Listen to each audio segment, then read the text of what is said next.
नमस्कार विद्यार्थी मित्रांनो, स्वागत आहे आपलं यूट्यूब चॅनल ज्याचं नाव आहे मोहित मोटिवेटेड एक्झाम चॅनल। आज आपण बघणार महाराष्ट्र शिक्षक पात्रता परीक्षा म्हणजे महाटेट 2024 रोजी झालेल्या पेपर 1 मधील प्रश्न। चला तर मग सुरुवात करूया व्हिडिओला। सुरुवातीला व्हिडिओ आवडल्यास व्हिडिओला लाईक करा, कमेंट्स करा, जास्तीत जास्त व्हिडिओ शेअर करा आणि चॅनलला सबस्क्राईब करायला विसरू नका। चला तर मग सुरुवात करूया व्हिडिओला।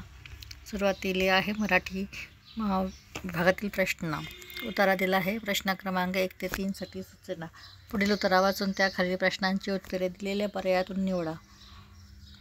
उत्तर आहे आपल्यासारख्या सामान्यांना शब्द वाचूनचे संवाद भरवणारे नाही की परवडणारे नाही। आपल्याला कठीण, साधे, सरळ, वक्र कसे का होईना पण बोलणे आणि ठणठणीत बोलण्यास हवे असते आणि या बोलण्याचे किती अनंत प्रकार असतात। व्यक्ती तितक्या प्रकृती अशी म्हण आहे, त्या चालीवर माणसे तितकी बोलणी अशी म्हण बनवायला हरकत नाही। बोलका संवाद असे आपण म्हणतो, पण समाजात वावरताना या तथाकथित मोकळ्या संवादावर कशी आणि किती बंधने पडतात ते पाहिलेच पाहिजे, म्हणजे गंमत वाटते। मित्रमंडळांशी गप्पा मारताना आपण खूप मुक्त मोकळे असतो अशी आपली समजूत असते, पण ती खरी असते का?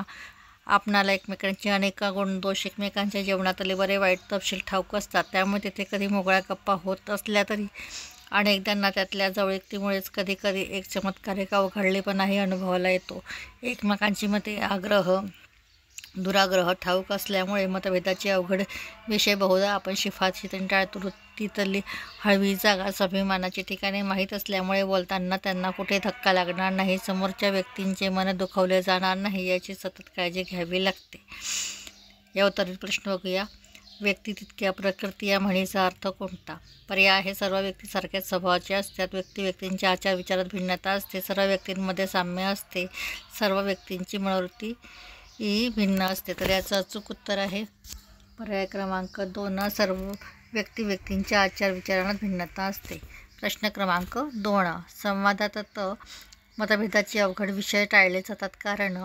पर्याय आहे एकमेकांची मते ठाऊक असतात, हट्टी स्वभावाची जाणीव असते, स्वभावाची ठिकाणी माहीत असतात। तर पर्याय आहे फक्त अ बरोबर, फक्त ब बरोबर, फक्त अ आणि क बरोबर, फक्त अ ब क बरोबर। तर याचं अचूक उत्तर आहे पर्याय क्रमांक 3, फक्त क, अ आणि क बरोबर। त्यानंतर बघूया उत्तरावरील प्रश्न क्रमांक 3, उत्तरानुसार संवाद साधला की कोणती दक्षता घ्यावी?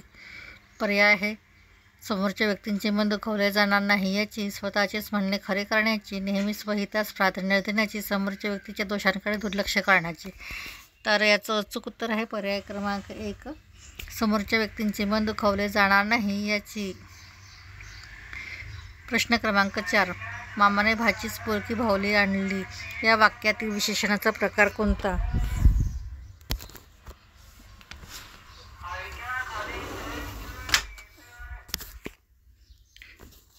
पर्याय आहे गुणवाचक विशेषण, संख्यावाचक विशेषण, सार्वनामिक विशेषण, धातुसाधित विशेषण।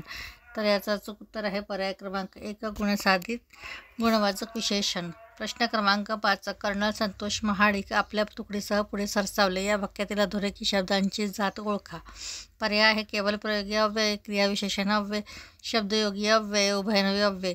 तर याचं अचूक उत्तर आहे पर्याय क्रमांक 4, उभयनवी अव्यय।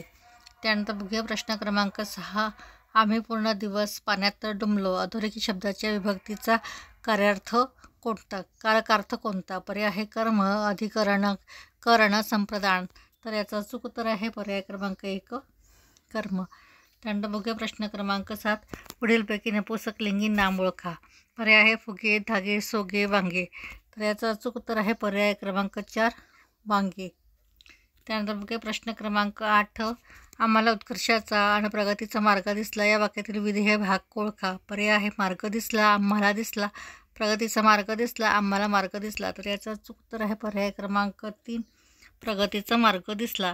प्रश्न क्रमांक 9, शंकर सावरकरच्या कचाट्यात गवसू नये म्हणून मी त्याला मदत केली। वरील वाक्याचा प्रकार ओळखा। पर्याय आहे केवळ, मिश्र, संयुक्त आणि आद्यार्थ। तर याचं अचूक उत्तर आहे पर्याय क्रमांक 2, मिश्र। प्रश्न क्रमांक 10, पुढीलपैकी मूर्धन्य वर्ण कोणता? पर्याय आहे थ, ल, ळ आणि स। तर याचं उत्तर आहे पर्याय क्रमांक 3, ख। या पुढील प्रश्न आपण पुढील भागात बघणार आहोत. व्हिडिओ आवडल्यास व्हिडिओला लाईक करा, कमेंट्स करा, जास्तीत जास्त व्हिडिओ शेअर करा आणि चॅनलला सबस्क्राईब करायला विसरू नका.